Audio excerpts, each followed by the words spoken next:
The room went dead silent when she walked past him. Dr. Sterling sat at the nursing station, watching Danielle Ross move through the trauma unit with the kind of efficiency that made lesser nurses look sloppy. She didn't see his eyes tracking her. She never did. That was the problem. Sacred Heart's emergency department in Houston smells like antiseptic and floor wax under fluorescent lights that hum at a frequency that makes your teeth ache if you listen long enough. Danielle had stopped listening to it 2 years ago. She'd learned to move through worse than humming lights. The trauma unit was chaos wrapped in protocol, beeping monitors, pneumatic doors hissing, the metallic clatter of instrument trays. She moved through it like someone who understood that every second contained lives. It was 6:33 a.m. when she clocked in. The night shift had left a mess, empty blood bags scattered across the counter in the blood bank access room, a ventilator alarm that nobody had addressed, 3 unfinished charts. Danielle didn't sigh. She didn't curse. She picked up a trash bag and started walking. Her left leg had a slight hitch to it, the kind that got worse when it rained, and it was supposed to rain today. The weather app on her phone said storms would roll in by evening.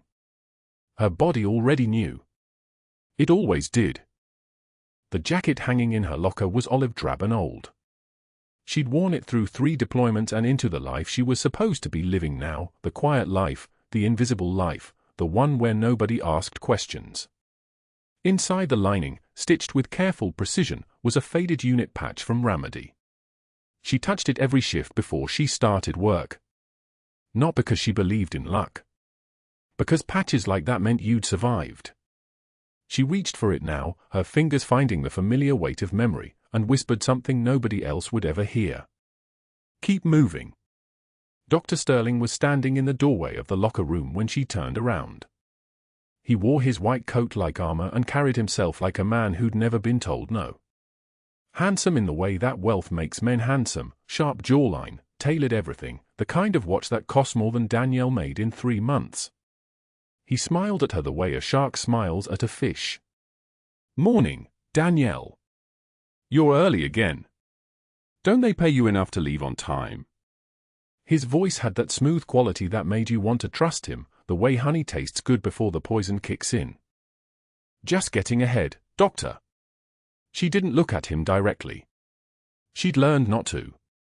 Eye contact was challenging. Challenging was dangerous. She moved past him toward the trauma unit, her movements precise and economical. Nothing wasted. Nothing extra. Of course you are. He didn't move. He just watched her go, that thin smile still in place. The multi-trauma alert came through at 7:15 a.m.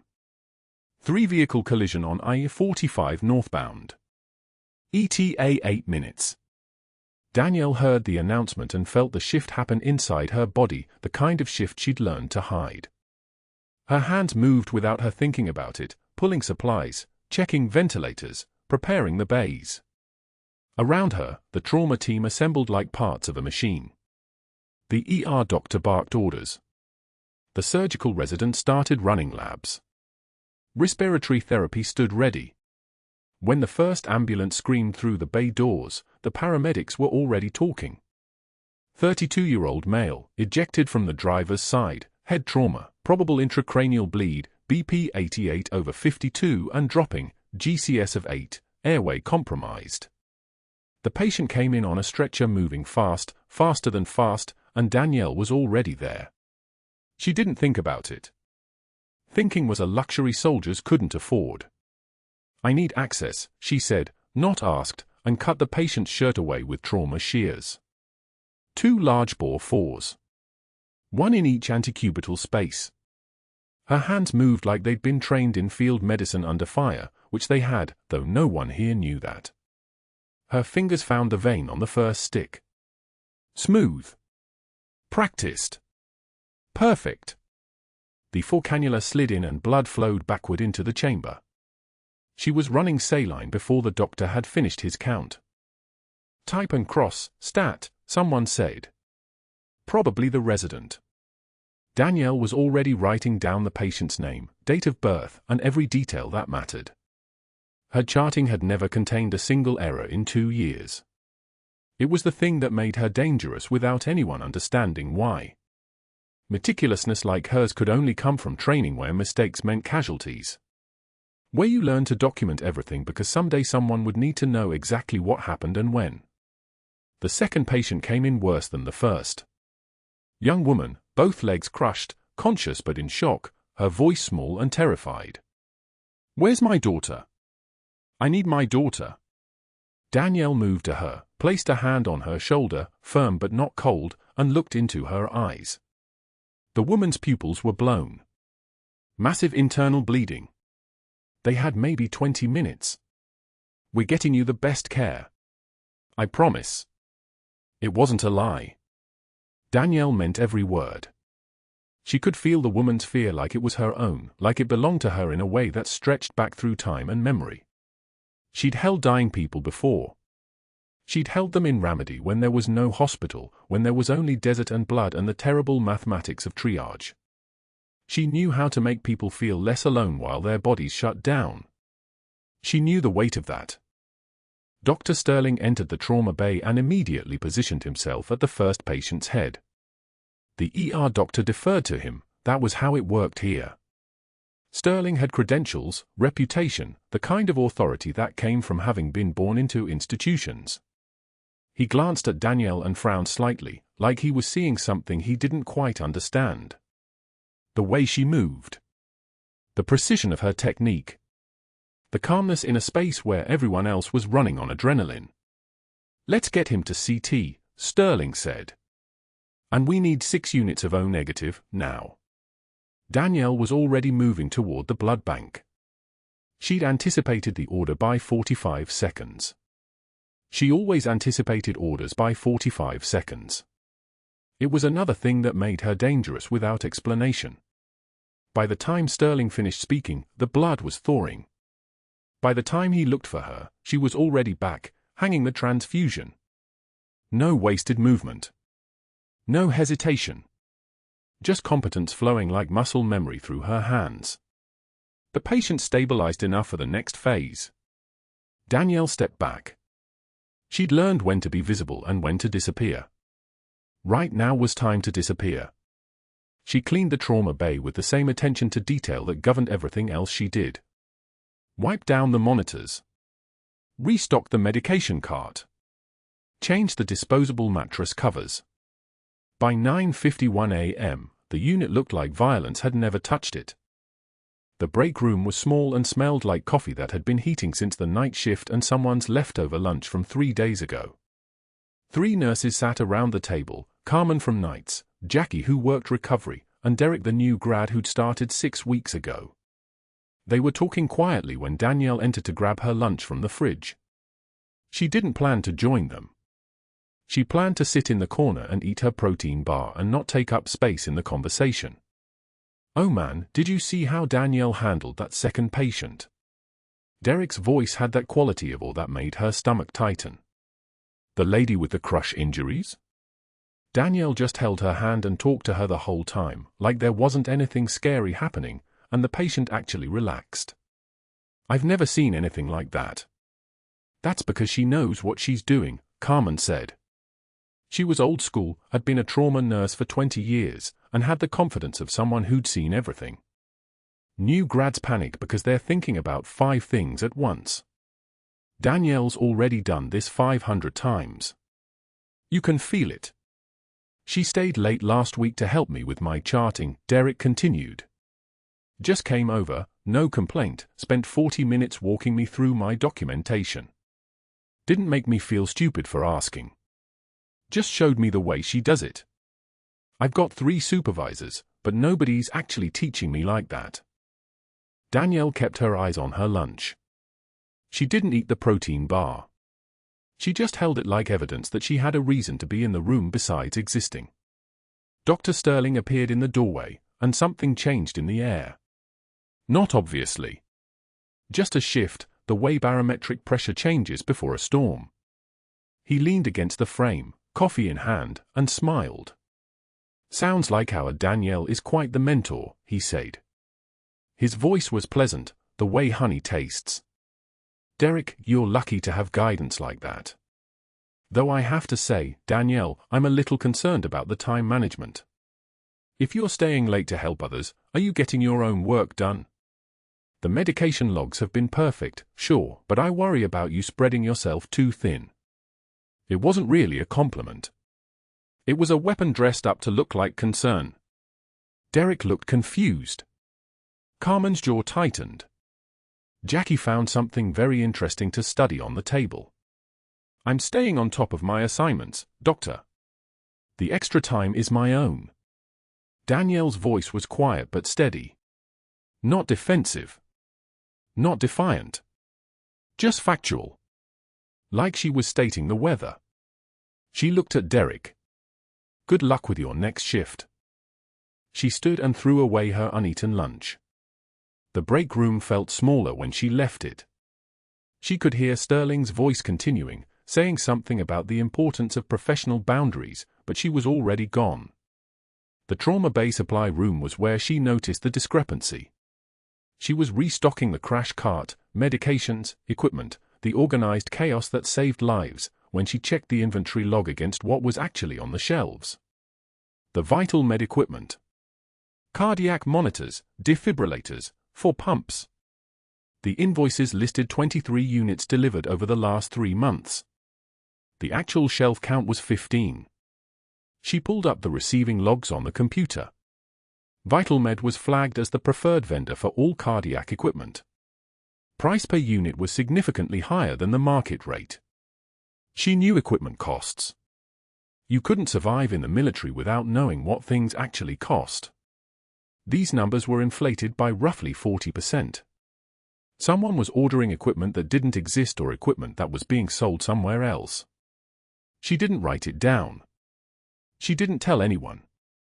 She just filed it in the back of her mind with the same precision she filed everything else, all the things she'd learned to notice, all the patterns that only made sense if you'd been trained to look for them. Some information was dangerous to have. Some knowledge needed to stay quiet. She'd learned that a long time ago. By 2:44 p.m., the unit had settled into the usual controlled chaos. The trauma alerts had stopped coming. The critical patients were stabilizing. Danielle moved through it all like she was invisible, the way she'd learned to move through the world. Until she wasn't invisible anymore. But that would come later. For now, she was just a nurse. Just someone doing her job. Just someone who touched things and understood their weight, who moved her hands with the precision of someone who'd held lives together in worse places than Houston, who kept a patch stitched inside her jacket for reasons nobody would ever ask about. And she was watching. She was always watching. The way soldiers watch. The way survivors watch. The medication room at Sacred Heart ran on precision, temperature-controlled drawers for narcotics, color-coded vials lined up in reverse alphabetical order, a system that existed because humans were fallible and patients paid the price. Danielle moved through it like she'd done it 10,000 times, because she had. For years at Naval Hospital Bethesda, 2 years here, never a shortage, never a mistake, never a moment of uncertainty. Her hands knew the choreography the way soldiers know their rifle. The way survivors watch. Dr. Sterling appeared in the doorway at 1145 hours on a Tuesday, his voice already modulated for an audience he hadn't brought yet. Nurse Ross, when you finally decide to prioritize patient care over whatever it is you do in here, Mr. Hayes in 347 would appreciate his pain medication. She delivered it 20 minutes early.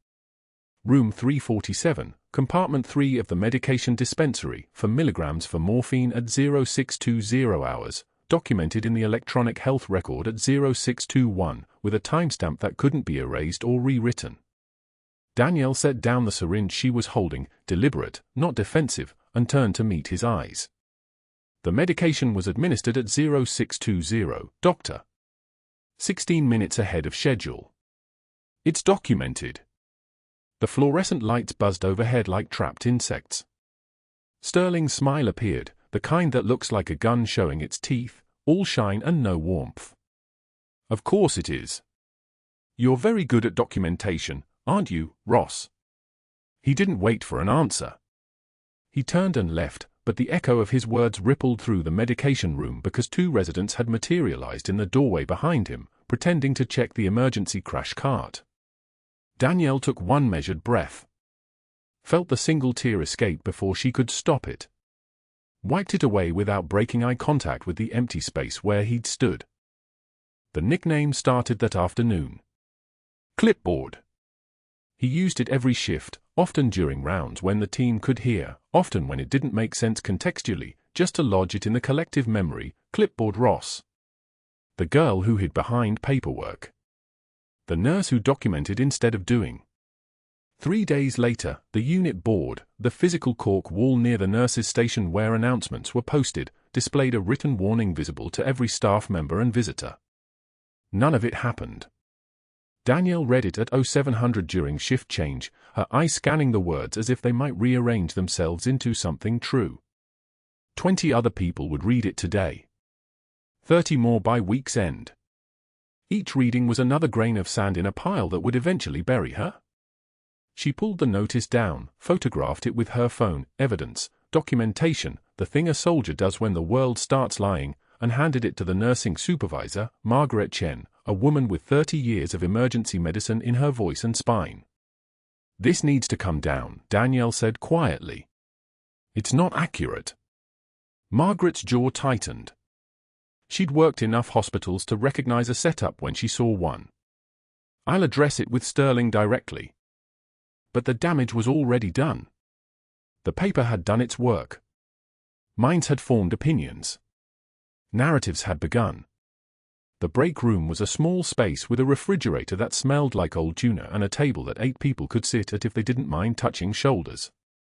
Danielle sat there on her lunch, a sandwich she'd made at home, turkey and mustard, the kind of careful meal that soldiers pack because they understand the difference between nutrition and appetite. She was alone for exactly 90 seconds. The first nurse to leave was Patterson, a tech who'd asked Danielle for advice on her daughter's asthma last week. She grabbed her coffee cup mid-sip and remembered she had paperwork somewhere else. Then Williams, who worked the night shift, suddenly needed to check on something in the supply room. Then Chen, who'd just returned from talking to Sterling, sat down for a moment, met Danielle's eyes with pity, the worst possible emotion, worse than anger, worse than contempt, and left without speaking. The exodus continued. The room cleared like she was radioactive. Like proximity was contagious. Like staying meant being infected by whatever Sterling had decided she was. Danielle sat alone with her sandwich and watched the empty chairs. One tear. Just one. She wiped it away and said to the empty room, voice steady as stone, "I've carried heavier than this." The words were true, but the room didn't answer.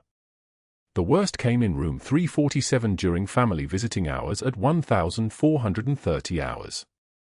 Sterling arranged it with the precision of a man who understood theater. He brought the entire surgical team for rounds, plus the SEAL's mother, father, and 2 brothers who'd driven down from Dallas.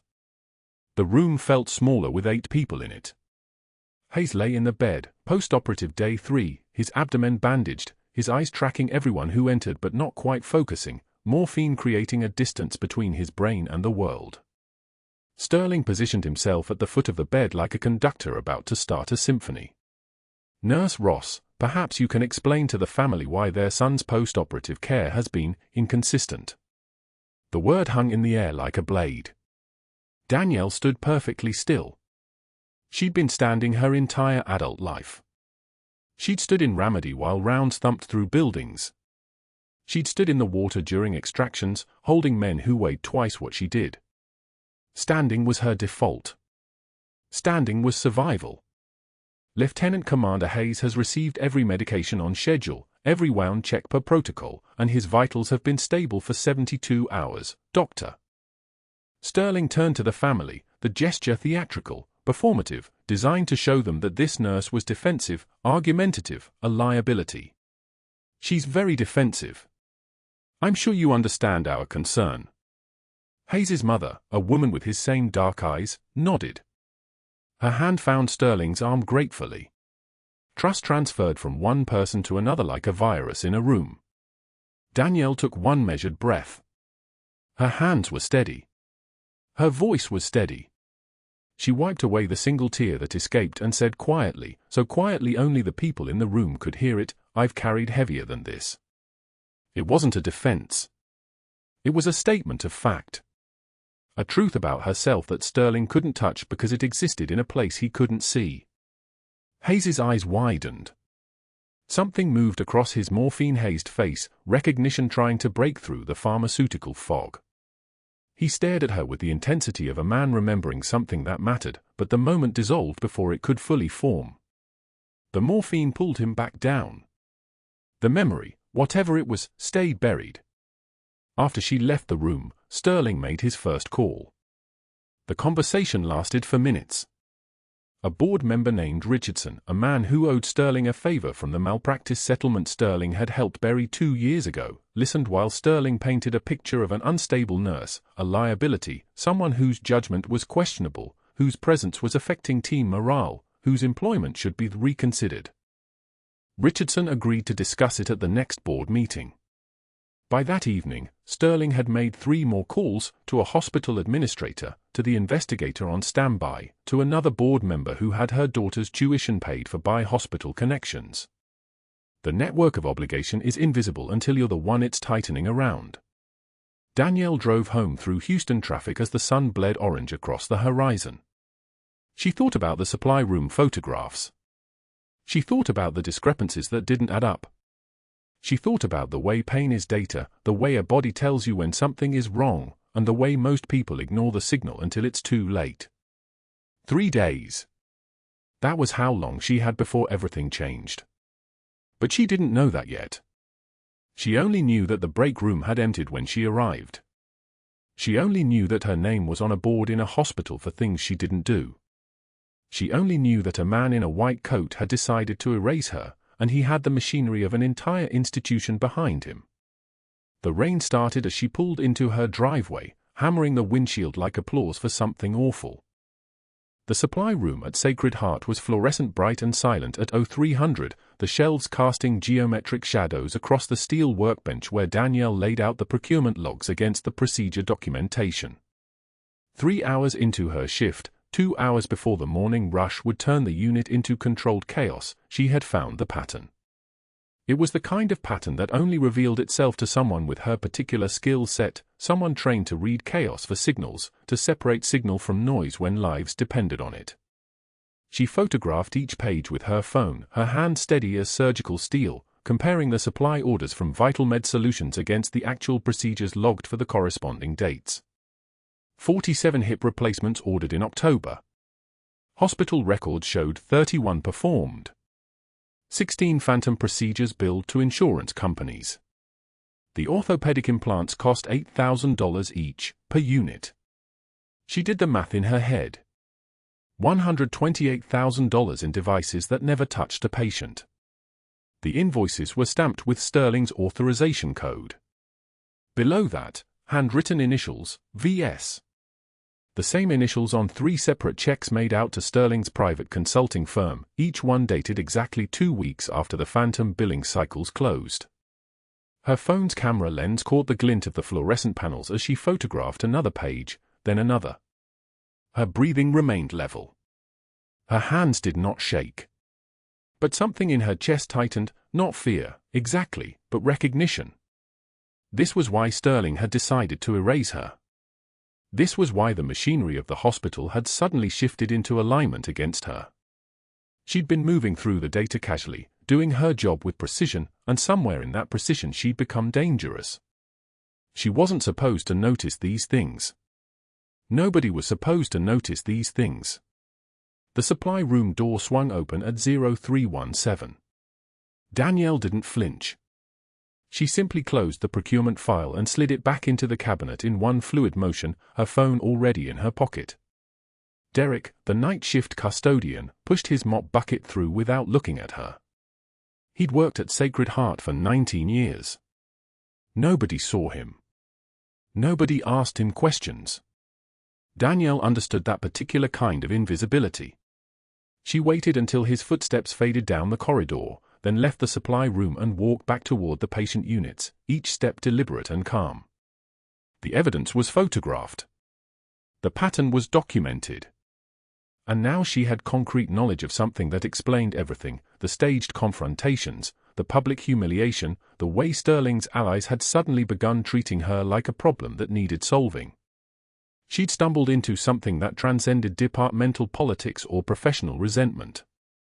She'd stumbled into systematic fraud, and the only question left was what Sterling would do now that he understood what she'd seen.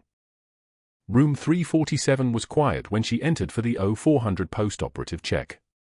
Hayes was 3 days post-op from a femoral artery repair, his left leg elevated, monitors displaying the steady rhythm of a man who'd survived worse things than surgery. His breathing was easy, oxygen saturation at 98%, vital signs stable across all parameters. She'd checked on him 17 times since he'd arrived at Sacred Heart. Each time he'd been exactly where he was supposed to be, healing the way a SEAL's body knew how to heal. She reached for his chart at the foot of the bed, her fingers moving to document the vitals, when his breathing changed. It wasn't gradual. It was instantaneous. One breath normal, the next breath incomplete, like something inside his chest had suddenly refused to cooperate. His oxygen saturation was already dropping, 96, 92, 88. His lips were turning the color of slate. Danielle moved. Not fast. Precise. Muscle memory and field training collapsed 20 years of civilian nursing into pure action. She reached the call button but didn't press it. Instead, she was already moving to his side, one hand on his left upper chest, feeling for the landmarks, the second intercostal space, midclavicular line, palpating between the ribs where his breathing had suddenly become impossible. His eyes were wide now, panic flooding his face, and she met that panic with absolute stillness. Tension pneumothorax, she said, the words clinical and certain. You're going to feel a needle. Then you'll breathe. Not a question. Not a request. His chest was hyperinflated on the left side, the air trapped between the visceral and parietal pleura, compressing his lung like a slow-motion fist. The oxygen saturation dropped to 85, then 82. Brain damage began at 75. Sterling was somewhere on the unit. The crash cart was 40 feet away. She had 90 seconds, maybe less. The supply drawer beside his bed had what she needed. She opened it without hesitation, found the 14-gauge angiocath needle in its sterile package, ripped the packaging open with her teeth, and prepped the site with an alcohol swab that hissed against his skin like a small prayer. She positioned the needle perpendicular to his chest wall, right where his body was screaming for release. One motion. Clean insertion. The needle advanced through skin, through subcutaneous tissue, through the intercostal muscles, until the bevel breached the pleural space. And then came the sound that changed everything. The hiss of air escaping. 40 seconds. That was all it took. The trapped air rushed out of his chest in a sound like a tire deflating, and his body convulsed as his lung re-expanded, pulling oxygen into alveoli that had been crushed flat. His saturation climbed immediately, 85, 90, 94, and his gasping, panic breathing became something resembling normal respiration. His eyes found hers, and for a moment something flickered across his face. Recognition. Memory.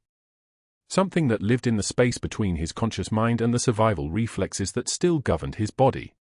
She withdrew the needle, did not remove the catheter hub, left it in place to continue allowing air to escape.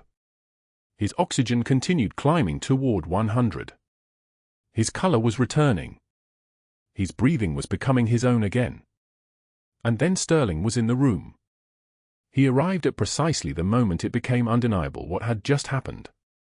His eyes moved from Hayes's face to the needle hub protruding from his chest, to Danielle's hands, to the clinical certainty in her posture. His jaw tightened. Nurse Ross, did you just perform a procedure without physician authorization? The question was quiet. Almost curious. She met his stare without blinking. I performed a life-saving intervention when no physician was available. He would have died in the time it took to page you. She said it the way someone states a fact. No defensiveness. No apology. No tremor. Just truth. Sterling's eyes moved from her to Hayes, and she Watched him see it all in that moment, the precision of the needle placement, the speed of her response, the way her hands had moved like someone who'd done this exact procedure in conditions far worse than a climate-controlled hospital room. He saw, finally, what she actually was. Not just a trauma nurse. Not just someone competent at her job. Someone trained. Someone who'd carried people through fire. His phone was in his hand before he left the room. She knew what the calls would be. She knew what the next hours would bring. But for now, Hayes's oxygen saturation was stable at 98%. His breathing was his own. His color had returned to something approaching human. She had maybe 6 more hours before Sterling's machinery ground into full motion, before the termination paperwork was drafted, before the institution that had given her a place to hide suddenly decided to push her back out into the light. She reached for the call light and pressed it once, her movements calm as stone, her voice steady when the nursing assistant answered. Room 347 needs transport to ICU. Spontaneous pneumothorax, decompressed. Chart is ready. Not a request. Not an apology. A command delivered by someone who had stopped asking permission to do her job. Hayes's eyes followed her as she moved around his bed, checking the catheter placement one final time. His mouth opened like he was about to speak. She placed one finger on his lips, a gesture so tender it contradicted everything she'd just done, everything she was. Don't talk. Let your lungs settle. The ICU team will explain everything. But something in his eye suggested he already understood. That some part of him recognized the weight of capability when it stood at the foot of his bed, wearing scrubs and a name tag that said nothing about the years of training carved into her bones. The next voice that came through the hospital intercom wasn't hers. It was Sterling's, calling a meeting with HR. And that was when the real nightmare began. Within the hour, Dr. Sterling made 3 calls from his office with the door locked. The first was to board members, men who owed him favors from golf tournaments and surgical partnerships worth millions. The second was to an investigator from his medical school network, someone who knew how to write reports that looked thorough while saying nothing at all. The third was an email, carefully worded, sent to every reference Danielle had listed from her prior employment. Behavioral concerns. Employment gaps. Unauthorized procedures. The language was vague enough to stick but specific enough to ruin. By evening, the narrative was written. By evening, she was finished. Security arrived at 7:42 p.m., right when the night shift was filtering onto the floor, their eyes catching hers across the unit like a slow-motion collision. The charge nurse directed them to the break room where Danielle was sitting with her hands folded, already knowing. They didn't need to say much. Badge deactivated at the front desk, she heard the mechanical click from the security station, cold and final as a hammer striking steel. One of the guards handed her the cardboard box. Her locker contents, they said. Personal items only. The box felt heavier than it should have, weighted with the specific gravity of 5 years compressed into corrugated cardboard. She looked inside. The photograph of Tom in his uniform, 2016, when his eyes still had light in them. The jacket, her old Navy PT jacket, with the faded unit patch sewn into the lining where no one was supposed to find it. A coffee mug Marcus had given her for her first day at Sacred Heart, navy blue with a stethoscope wrapped around it and his juvenile handwriting, world's best mom. And underneath, her name badge still clipped to her scrub pocket, laminated and official and now utterly worthless. The evening shift watched her walk past the medication room. Watched her move through the corridor that had been her second home. Watched her disappear into the parking lot while the rain started, each drop hitting the asphalt like a judgment. Behind her, through the ICU window, she didn't see Hayes, lucid now and agitated, demanding to know where the trauma nurse went, the one with hands that remembered things his brain couldn't. The one who moved with the certainty of someone who'd done this in the dark, in the sand, under fire. His nurse shook her head. She didn't know who he meant. Hayes would spend the next 3 days asking every staff member who came through the door, and no one had an answer. By the time anyone figured it out, she was already gone. 3 days dissolved into rain and silence. Houston National Cemetery sat gray beneath November clouds, the headstones arranged in precise rows like a military formation that would never march anywhere again. Danielle stood at Tom's grave in rain that hammered down like applause for a performance nobody wanted to give. Her hands gripped the cold stone, and her voice came out fractured, barely audible above the weather. I tried to stay hidden like you asked, Tom. After Ramadi. After they erased me. The Navy said disappear. Never surface. Never be senior chief again. I followed the order. I became nobody. Just a nurse. Just a woman in scrubs nobody looked twice at. The rain soaked through her jacket. She didn't move. But I failed him. That seal. I failed everyone who trusted me. And I failed you because staying quiet didn't save anything. It didn't protect you. It didn't protect anyone. The cemetery was empty except for the dead. The classified operation in Ramadi, the one buried so deep that even asking about it would trigger federal charges, had taken Tom's physical body and replaced it with someone who flinched at helicopters, who couldn't sleep, who 6 months later had gone into the garage at 2 in the morning and left a note that said I'm sorry. The Navy had erased her records and ordered her to disappear. She'd done it. She'd become invisible. And it hadn't mattered at all. That night, Marcus found her on the porch, soaked through and hollow-eyed, staring at nothing in particular. Her 17-year-old son moved with the focused intensity of someone carrying something that mattered. He set the shadow box on the table between them with a sound like a gavel striking its final verdict. The impact of it made her look up, and in that moment, his eyes were older than his face. Mom, he said, and his voice shook but held. They need to see these. Inside the shadow box, arranged on felt in military precision, were the medals she'd hidden in the attic 5 years ago. Medals she'd thought she would never touch again. Decorations she'd been ordered to forget. Her service record existed on paper, but the Navy had made it clear, the less she talked about Ramadi, the better for everyone. The classified extraction, the Black Ops designation, the 3 men she'd carried through sniper fire, all of it sealed so tight that even her own son hadn't known what his mother had done before she became a nurse, before she became invisible. They need to know who you are, Marcus said, and when she looked at her son's face, she saw Tom in his jawline, in the set of his shoulders, in the absolute refusal to accept that strength should hide itself. She reached for the box but didn't open it. Her hands trembled, not from fear, but from the weight of choices. 5 years of choosing silence. 5 years of choosing invisibility. 5 years of honoring an order that had slowly suffocated the only part of her that still knew how to survive. And now this 17-year-old was asking her to stop choosing silence. To stop choosing to disappear. The box sat between them on the porch table, and neither of them moved. The rain continued. Inside that shadow box were the answers to every question no one had been brave enough to ask. Inside was the truth that had been classified, erased, buried so deep that even the woman who'd earned those medals had almost stopped believing they were real. Tomorrow? Marcus asked quietly.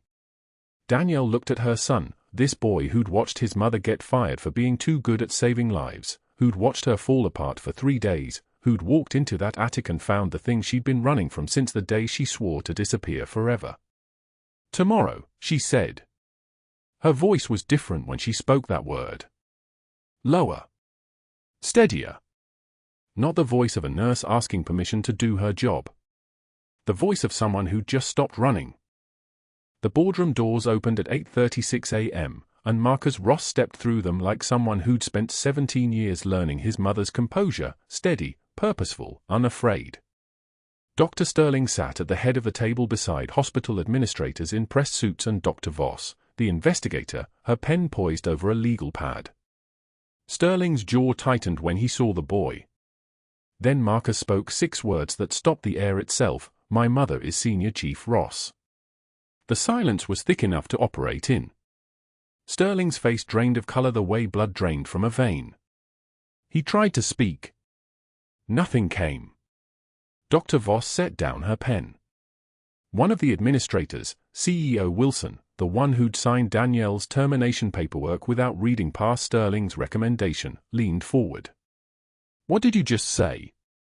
Jennifer Chen, the same nurse who'd eaten lunch alone for 2 years rather than abandon Danielle, walked into the boardroom carrying a manila folder so worn the edges had gone soft. Her hands trembled as she opened it. "I found this in records. It was sealed. Classified." She cleared her throat and began reading aloud, her voice gaining strength with each sentence. Senior Chief Petty Officer Danielle Marie Ross, service record spanning 18 years across multiple theaters of operation. Deployments to Iraq, Afghanistan, Yemen, and Philippines. Commendations for combat medical excellence under fire. Bronze Star with Valor for heroism during Operation Al-Fajr, Fallujah District, 2009. Purple Heart, twice. And Jennifer's voice cracked. She steadied it. Navy Cross for the Ramadi extraction, March 2019, where she carried 3 wounded operatives for blocks through active sniper fire and established emergency surgical conditions with no equipment except trauma shears and muscle memory. Sterling stood up. "This is a mistake. She performed unauthorized procedures. She's a security risk. Her records were sealed for a reason." The boardroom doors opened again. Lieutenant Commander Hayes entered in dress blues, the Navy SEAL who'd crashed in room 347, who'd stared at Danielle with no recognition, who'd been her patient 3 times now. But he wasn't walking like a patient anymore. He moved with the terrifying fluid precision of someone who'd spent 20 years training to control rooms with his presence alone. His eyes went directly to Sterling, then to Danielle, who stood in the hallway outside the glass partition where Agent Kim had positioned her. Hayes spoke, and every word landed like a rifle round. "Bronze Star with Valor." He paused, let the weight settle. "I was there when that happened. Fallujah, 2009. A building collapsed. 3 of my men were pinned. She ran through 70 meters of active fire to reach them. No body armor. No backup. Just medical training and the kind of composure that comes from having already survived the worst." Another pause. Hayes's eyes locked on Sterling. "Purple Heart, first one. Al-Anbar Province, 2011. She took shrapnel from an IED while stabilizing a civilian who shouldn't have lived but did because of her hands." Hayes stepped closer to the table. "And the Navy Cross. The one you tried to bury in a sealed file. Ramadi, March 2019. For blocks. Active sniper fire. She carried me, Lieutenant Marcus Holloway, and Corporal Derek Chen through a kill zone and set up a combat casualty collection point with nothing but her medical knowledge and hands that have held lives together in places you've never been." Hayes pointed at Sterling. "She saved my life in Ramadi. And 5 years later, she saved it again in room 347 when you were too busy trying to destroy her career to notice your patient was dying." The room didn't breathe. Sterling's lawyer arrived at 8:51 a.m., too late. Agent Kim stepped into the boardroom carrying a laptop, and the screen flickered to life behind her. Financial records. Invoices for surgical equipment Sacred Heart never ordered. Payments to Vital Med Solutions that matched Sterling's personal bank deposits, $340,000 over 18 months, wire transfers that left a digital trail like blood spatter. The kickback scheme unraveled in spreadsheets and emails, Sterling's signature on documentation, his handwriting on falsified billing codes. Marcus Holloway entered next, a marine IT specialist with a crew cut and the kind of calm that made you believe whatever he said was fact. He held a stack of printed logs, each one timestamped with precision. At 01 for 7 hours, Dr. Sterling attempted to delete Vital Med Solutions communications from the hospital server. Unsuccessful. At 0203, he tried to remove falsified billing records. Unsuccessful. At 0224, he attempted to wipe security footage from the corridor outside his office and Trauma Bay 4. Marcus set the logs on the table. All unsuccessful. I recovered every frame. The security footage played on a second screen, Sterling at 2 a.m., alone in the IT corridor, panic written across his face in the fluorescent light. His fingers flew across a keyboard. He watched files disappear. He didn't know the IT systems automatically backed up to a cloud server. He didn't know a Marine veteran had been watching since the day Danielle was fired. FBI agents entered at 8:53 a.m. Two of them, badges visible, one female with sharp eyes that had seen every kind of corruption. Agent Kim read Sterling his rights while the other agent, Agent Torres, spoke to CEO Wilson. Senior Chief Ross has been consulting with us since her termination. Her photographic memory reconstructed billing practices Sterling thought he'd hidden. Her testimony alone would secure 3 separate fraud convictions. The financial records secure 17 more charges related to healthcare fraud, conspiracy, and racketeering. Torres's voice was clinical. You should have listened when she tried to report the discrepancies. Sterling looked around the table like a man searching for a lifeboat on a sinking ship. The board members he'd called for favors 3 days earlier, the ones who owed him money from shared investments, the ones who'd rubber-stamped his termination recommendation without reading the file, suddenly became very interested in their phones. Calls to their lawyers. Emails being drafted. Claims that they'd always had concerns about Dr. Sterling's billing practices, that they'd planned to review his procedures anyway. The network that had seemed so solid 72 hours ago crumbled like old bone. Dr. Voss set down her pen. I never verified your claims because you were my medical school colleague. That was my failure. She stood up, and the movement looked like resignation. I'm submitting my report to the hospital's board, and I'm recommending full exoneration of Senior Chief Ross with reinstatement of her employment record and back pay. She turned to Sterling. I'm also recommending your immediate suspension pending criminal investigation. Security moved toward Sterling at 8:56 a.m. 2 officers, standard protocol, professional and efficient. One of them was Officer Chen, Jennifer's husband, who'd worked security at Sacred Heart for 8 years. His jaw clenched when he looked at Sterling. Dr. Sterling, you need to come with us. We've been instructed to escort you from the facility pending investigation. Sterling tried one more time. He turned toward where Danielle stood in the hallway beyond the glass, visible to everyone now. You don't understand. She performed a procedure without authorization. Needle decompression is a restricted, his voice cracked. I was protecting patients from someone with an undisclosed military background. That kind of training, that kind of mindset, she could have killed Lieutenant Commander Hayes. I was doing my job as a physician. Hayes stepped between Sterling and the door. His voice dropped to something colder than ice water. She saved my life. Twice. You tried to destroy her for it. And you lied about why. Hayes's hand went to his chest, where his uniform shirt covered the scar from the tension pneumothorax that had nearly killed him. The only person in this room who ever put my safety first was the nurse you called incompetent. Jennifer Chen's voice rang out across the boardroom, shaking with months of held anger. He wrote her up for medication delays that never happened. I watched him. I watched him fabricate every single complaint, and we said nothing because we were afraid. 3 other nurses entered the room, the ones who'd abandoned her in the break room, the ones who'd cleared rooms when she entered so she'd sit alone with her coffee. They stood beside Jennifer, a line of testimony written in their posture. He called her clipboard. One said, Maria, the respiratory tech who'd worked alongside Danielle for 2 years. He humiliated her in front of patients and families. In front of their children. Another spoke, he cleared out the break room when she entered. She'd sit there alone, and we'd pretend we didn't see it happening. The evidence mounted like debris after an explosion. Staff testimony. Financial records. Deleted security footage recovered from backup servers. The falsified medication delay complaints that 3 different nurses confirmed never occurred. The fabricated write-ups.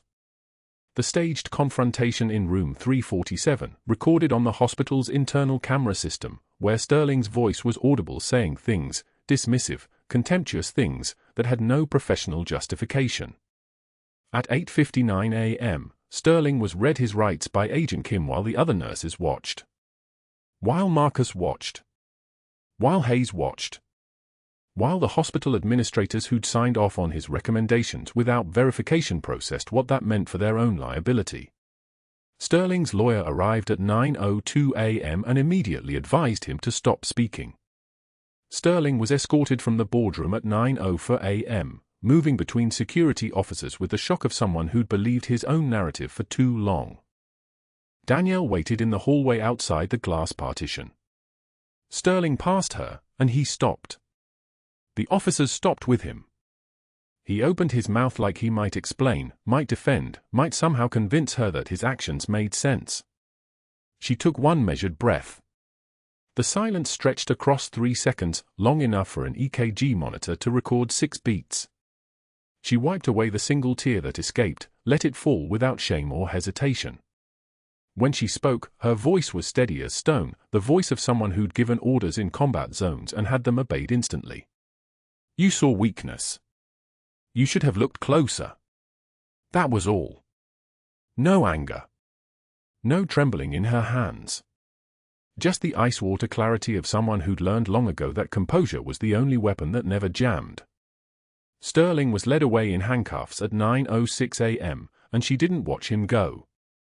6 months later, at 2:34 p.m. on a Tuesday in October, Dr. Sterling sold supplemental insurance from a folding table outside a strip mall on Highway 59, his medical license revoked, his trial pending trial conviction for healthcare fraud and racketeering. He'd given up trying to explain. His lawyer had advised him to plead guilty to 4 counts and accept the sentencing recommendation. He'd be eligible for parole in 7 years. He sold insurance from a folding table, and nobody who passed him knew who he used to be. Inside Sacred Heart's new trauma wing, 200 people gathered for the dedication ceremony at 2:34 p.m. that same Tuesday. Navy personnel in dress blues. Hospital staff, past and present. Veterans organizations from Houston and San Antonio. Surgical nurses who'd come specifically to see this happen. CEO Wilson stood beside a covered plaque at the entrance to the new wing, his expression solemn and grateful in equal measure. Hayes stood in dress blues at the podium, his bearing military perfect, his voice carrying across the crowd like it had carried commands in firefights. Senior Chief Ross taught me that courage doesn't need recognition to exist. She carried me for blocks through sniper fire and then disappeared for 5 years because her country asked her to. She saved my life a second time in a hospital room where no one was supposed to know what she was capable of. And she never asked for anything in return. Danielle stood beside the plaque in her navy dress uniform, the one she hadn't worn since Ramadi, the one that hung in her closet untouched for 5 years.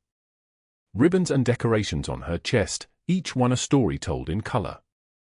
Marcus stood beside her, his hand on her arm, and when the plaque was unveiled, the words beneath it read, the Senior Chief Danielle Ross Center for Combat Medicine. Established in recognition of service above self, sacrifice in silence, and the reminder that the greatest strength often appears invisible until the moment it's needed most. Beneath the plaque, under glass, hung the faded unit patch from Ramadi, the one she'd sewn into her jacket lining with needle and thread in a forward operating base, the one her son had found in their attic and brought to the people who needed to remember that some warriors never stop serving.